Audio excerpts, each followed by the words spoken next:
స్వామివారి శిరస్సు, నుదుటిపై తిరునామాలు, నేత్రాలు, నోరు, వక్షస్థలం. స్వామివారు ఎలా ఉంటారు?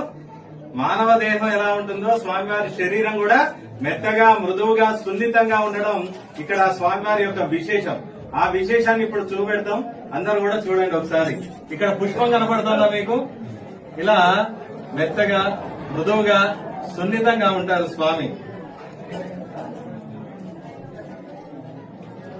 ఇదిగోండి, కనపడుతుందా? నఖశిఖ పర్యంతం కూడా స్వామివారు మెత్తగా ఉండడం ఇక్కడ స్వామివారి యొక్క విశేషం. అలాగే స్వామికి నాభిలో గుణపం పోటు తగిలిన ప్రదేశం ఇది.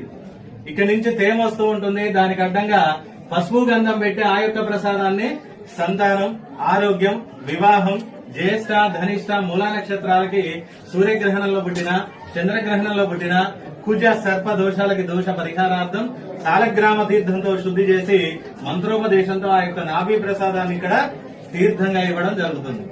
కనిపిస్తుందా మా అందరికి? అందరు నమస్కారం చేసుకోండి. జై బోలో లక్ష్మీనరసింహ స్వామికి, జై బోలో లక్ష్మీనరసింహ స్వామికి. ఒకసారి అందరు కూడా చూడండి. స్వామివారి శిరస్సు, నుదుటిపై తిరునామాలు, నేత్రాలు, నోరు, వక్షస్థలం, ఇటు బారుగా గదా శంఖం, ఈ పక్కకి చక్రం, ఆ పైన పద్మం. స్వామివారి ఇక్కడ చతుర్భుజుడు. అందరూ నమస్కారం చేసుకోండి అమ్మా.